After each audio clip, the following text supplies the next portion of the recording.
Türkiye Boş Kalası Ankara'da 13 saat isenmisiz muhterem tыңлаучылар. Бүгін 2026 yılının 16 июль пәнжішәмбі күні отына кешін. Сіз турдан тур эфирда Türkiye Ovası Радиосының татар тіліндегі топшыруларын тыңлайсыз. Біздің программа 16 метрлік қысқа дулқынның 17615 кГц ышылығынан 42 дәрәҗә көнчыгыш юнәлешендәге Түрксат 3 һәм Түрксат 4 ай ершиннәре белән 3 тапкыр w.trt.dinne.com интернет адресы аша һәм кесе телефоннарының ТРТ Динне тыңла кушымтасынан Вот из радиоканалынан топшырыла. Топшырылар безнең кабатлавын Казан вакыты белән сәгать кичке 8 ортада интернет һәм ершин аша Вот Вест радиоканалынан тыңлый аласыз. Топшыру безнең бүгенге чыгарылышында соңгы хәбәрләрдән соң төрки дөнья шәхесләре язмасын тәкъдим итәрбез.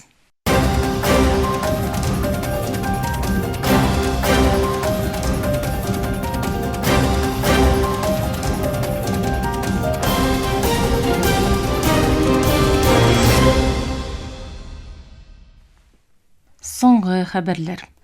Türkiye Elbaşı Recep Tayyip Erdoğan şerşembe kөнне 15 июльдәге уңышсыз түнтәрлеш омтылышының 10 еллыгы уңайыннан ясаган белдерүендә Türkiye'нең FETÖ террор оешмасына каршы көрәшен хокукый дәүләт кысаларында куркыныч тулысынча бетерелгәнче дәвам итәчәген әйтте.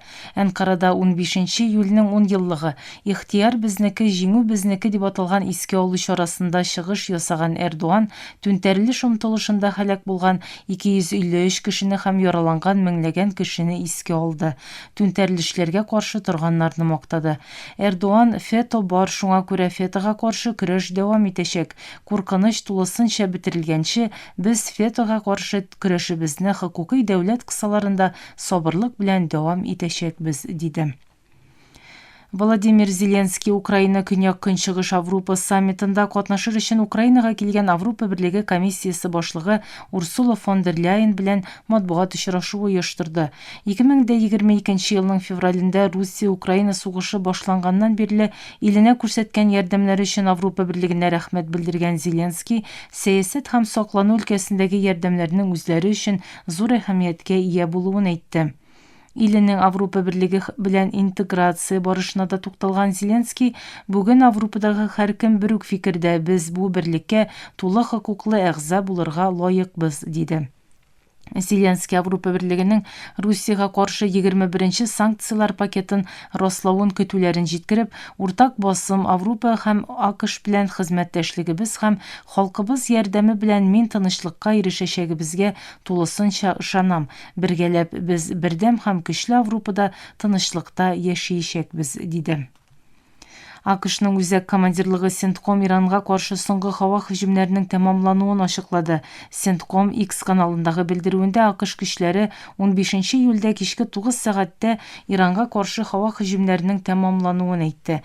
Белдерүдә өстәп әйтелгәнчә АКШ көчләре Иранның командалык үзәкләренә, һава саклану корылмаларына, ракета һәм дрон мөмкинлекләренә, яр буе күзәтү корылмаларына һөҗүм итеп, Иранның Ормуз бугазы аша үтүче сәүдә көймәләрендә вазифа башкаручы сез диңгезчеләргә янау мөмкинлеген тагын да киметергә тырышты.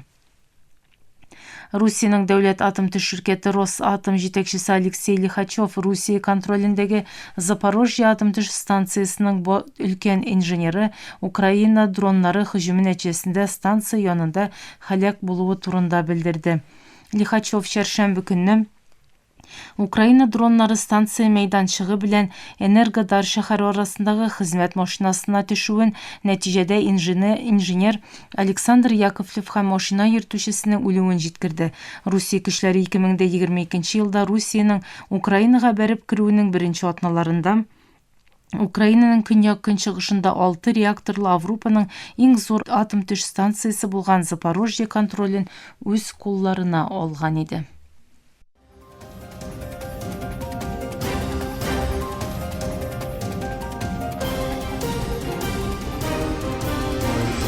Türkiye Ovası dolqunlarında соңгы хәбәрләр тыңлыйсыз.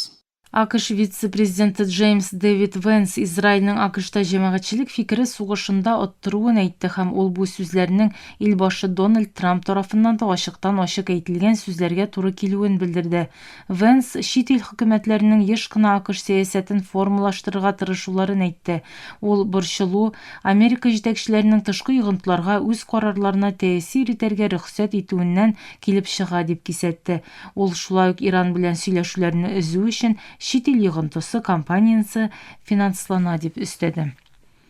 Иран стратегик яктан мөһим булган Ормуз бугазы АКШ Техран җитәкчелегенең су юлын ачу өчен куйган шартларын кабул иткәнче ябык калачагын ачыклады. Ярым рәсми булган Мехр хәбәр агентлыгы белдергәнчә, Иран хәрби вәкиле Мөхәммәд Әкрәминия бугазны яңадан ачу өчен башта Иран контроленә күчәргә тиешлеген белдерде. Әкрәминия Вашингтон җитәкчелеге узган айда имзаланган тынычлык килешүе шартларын үтәргә, дошманлык гамәлләрен туктатырга һәм бугаз белән җитәкләүче Иран кагыйдәләрен кабул итәргә тиеш дип җиткерде. Грециянең янгын сүндерү хезмәте белдергәнчә, Селаник шәһәренең Кавала төбәгенә караган Элефтерополия һәм Крит утравының Мелидохори районнарындагы куаклык урында янгын чыккан. Селаникның Суроти төбәгендәге урманлыкта ут ялкыннары эчендә калган. Янгыннарны һавадан һәм җирдән сүндерергә тырышалар. Гражданнарны саклау гомум сәркатиплеге ватандашлардан вәкаләтлеләрнең күрсәтмәләренә әзер булуларын сорады. Алжирдагы бер балалар йортында янгын чыккан. Фаҗигада 11 кешенең гомере өзелгән. Аларның күбесе балалар. 19 кеше дә җәрәхәтләр алган. Илнең гражданнарны яклау департаменты ясаган белдерүгә күрә, янгын Башкаланың Мөхәммәдия районындагы бер балалар йортында чыга. Фаҗигада үлүчеләрнең яшьләре ачыкланмады. Янгын сәбәбе әлегә билгесез. Янгынны сүндерү эшләре дәвам итә. Мөхтәрәм тыңлаучылар, сез Төркия Авасы радиосында соңгы хәбәрләр тыңладыгыз.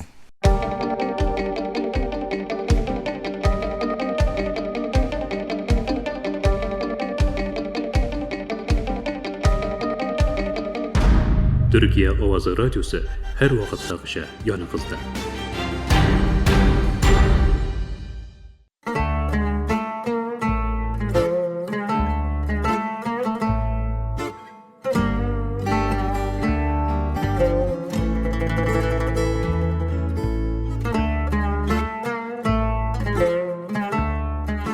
Төрки дөнья шәхесләре.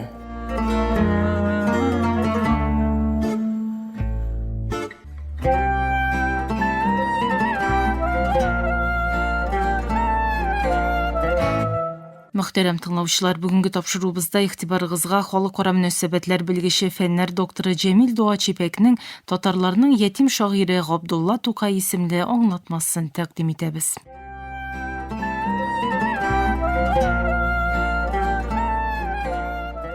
Идел Уралының карлы далаларыннан күтәрелгән тавыш 27 яшен тутырмыйча тынып калды. Ләкин аның кайтавазы бүген дә төрки дөньяда Казаннан Әнкарага, Бакыдан Ташкентка кадәр яңгырый. Габдулла Тукай яңа заман татар әдәбиятына һәм әдәби теленә нигез салучыларның берсе. Бөек шагыйрь Арча ягының Кушлавыч авылында 1886 елның 26 апрелендә Мөхәммәд Гариф мулла гаиләсендә дөньяга килә. Малай туып 4 ай ярым үткәч, Мөхәммәд Гариф хәзрәт үлеп китә. 1890 елның 18 гыйнварында әнисе үлә һәм Габдулланы бабасы 3 илгә алып китә. 1895 елның кышында 9 яшьлек апушны Уральскийдагы татар бистәсенә сәүдәгәр Усманов Галиәскәр һәм аның хатыны Газизә йортына алып киләләр. Җизнәсе Галиәскәр вафат булганнан соң Тукай Җаекның Кызыл мәчете каршындагы Мотыйгыя мәдрәсәсенә күчеп килә. Шул ук вакытта 3 еллык рус мәктәбендә рус телен өйрәнә. Ул гарәп, фарсы һәм госманны төрек телләрен камилләштерә.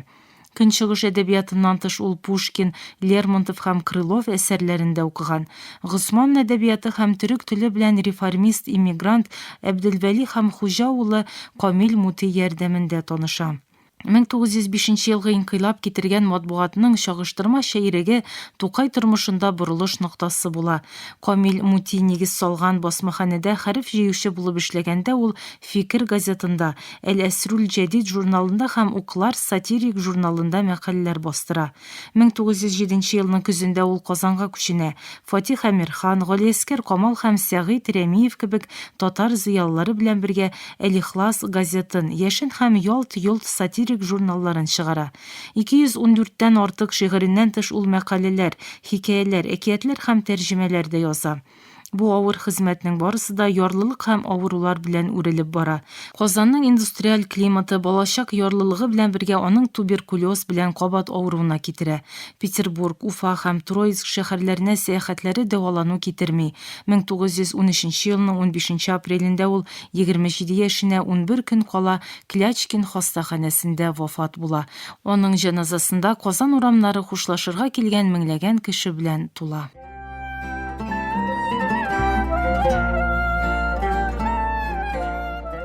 Тукайның чын бөеклеге татар халкы сөйләшә торган гади телне әдәби телгә әйләндерүдә. Аның туган тел шигыре, и туган тел, и матур тел, әткәм, әнкәмнең теле дигән юллары белән татар милләтенең милли гимнына әйләнде диярлек.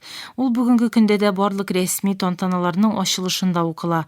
Аның татар мифологиясыннан илһамланып язылган Шүрәле әкияте табигать тасвирламалары белән берләштерелгән Парат һәм Туган җиремә шигырьләре милли хәтер классикасы арасында. Тукай кыска гына иҗат гомерендә 350 шигырь, 107 мәсәл һәм балалар өчен хикәяләр, 130 мәкалә һәм фельетон яза. Соңгы язган әсәре 4 еллык мәктәп шигыре булган. Кайбер шигырьләрендә ул халык проблемаларына игътибар итте, наданлык һәм үз файдасын гына эзләүче дини шәхесләр белән тулган мәдрәсәләрне батырларча тәнкыйтьләде. Ул шулай ук балалар әдәбиятына нигез салды. Алар аша ул яңа буынга тырышлык, хезмәт, һөнәр алу һәм милләткә хезмәт итү кебек кыйммәтләрне сеңдерде. Крыловның мәсьәләләрен татар теленә тәрҗемә итеп, ул халыкның уку репертуарын баетты. Тукай Исмәгыйль Гаспралының телдә, фикердә һәм гамәлдә бердәмлек девизы белән үскән буынга карыйды. Уральскида яшәгән елларында ул Гаспралының тәрҗеман газетын укый һәм беренче шигырьләрен госманлы, Истанбул төрекчәсенә якын стильдә яза. Ләкин Казанга урнашкач, ул аңлы рәвештә халык аңлый алган татар төрекчәсен сайлый. Бу кайвакыт Гаспралының уртак тел концепциясын яклаган кайбер замандашлары белән каршылыкларга китерә иде. Бу аның төрки дөньясыннан йөз чигүе түгел иде. Аның татар милли уянышын халыкның үз телендә үреп күрсәтү өстенлеге иде. Шагыйрь иске юлларны яклаган традиционалистларга каршы яңа ысул хәрәкәтен яклый. Ул һәр вакыт мәгарифтә, хатын-кызларның җәмгыятьтәге урынында яңалык кертүчеләр ягында тора. Күп хатынлылыкка һәм надан муллалар тарафыннан эксплуатацияләүгә каршы тора. Ул 1905 елгы инкыйлаб китергән ирек атмосферасын шатланып каршы ала. Шулай ук җәмәгатьчелекнең үз хокукларын белмәвенә борчыла. Аның шигырьләрендә Аллаһка ышану, Коръәнгә хөрмәт һәм ислам мотивлары милләтчелек белән каршылыксыз үрелеп бара. Гаяз Исхакыйның «Ул ятим үсте, ятим яшәде һәм ятим үлде» дигән сүзләре аның шәхесен кыскача аңлата. Аның әсәрләренең бөтен Идел, Урал һәм Төркстан төбәгендә таралуы аны исән чагында ук легендага әйләндерде.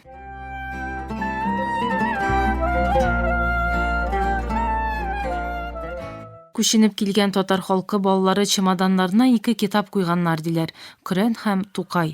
Габдулла Тукай истәлегенә күп объектлар, әдәби һәм мәдәни чаралар, оешмалар аның исемен йөртә. Шуларның арасында Габдулла Тукай исемендәге Татарстан дәүләт премиясе, Казан шәһәренең Габдулла Тукай үзәк мәйданы, Татарстанның Тукай районы, Казан шәһәренең Габдулла Тукай скверы, Казан шәһәренең Габдулла Тукай урамы, Уфа шәһәрендә Тукай урамы, Тукай мәйданы, Ташкент шәһәрендә Тукай урамы, Нөкес шәһәрендә Тукай урамы, Әнкара шәһәрендә Тукай урамы, Истанбул шәһәрендә Тукай паркы һәм башкалар. Бөек шагыйрь туган көне 26 апрель Татарстанда туган тел көне буларак игълан ителде. Түрксой 2011 елны Тукай елы дип игълан итте. Бүген аны Әнкарада да искә алалар. Ел саен башкаларның Бакчалы Эвләр районындагы Габдулла Тукай урамында куелган бюсты каршында тантаналар үткәрелә.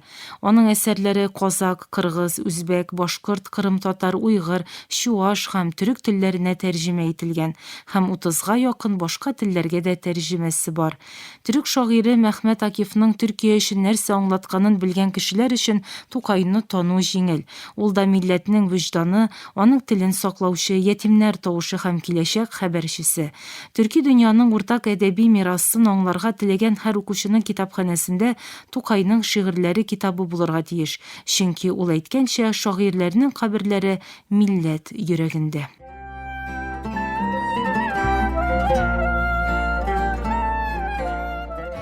Хөрмәтле тыңлаучылар, сез халыкара мөнәсәбәтләр белгече, фәннәр докторы Җәмил Дуачибәкнең татарларның ятим шагыйре Габдулла Тукай исемле аңлатмасын тыңладыгыз. Киләсе атнада күрешкәнгә кадәр исән, имин булыгыз.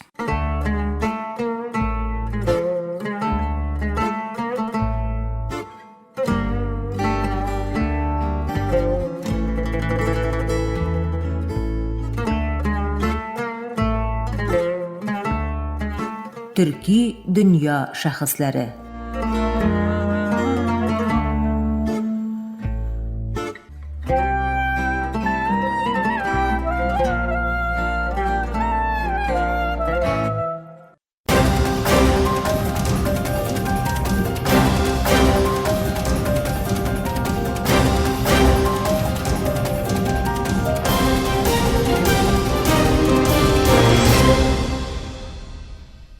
Мөхтәрәм тыңлаучылар, Төркия Авазы радиосының татар телендәге тапшырулары шушының белән ахырына якынлашты. Әлегә без сезнең белән сау булышабыз. Эфирда киләсе очрашуга кадәр.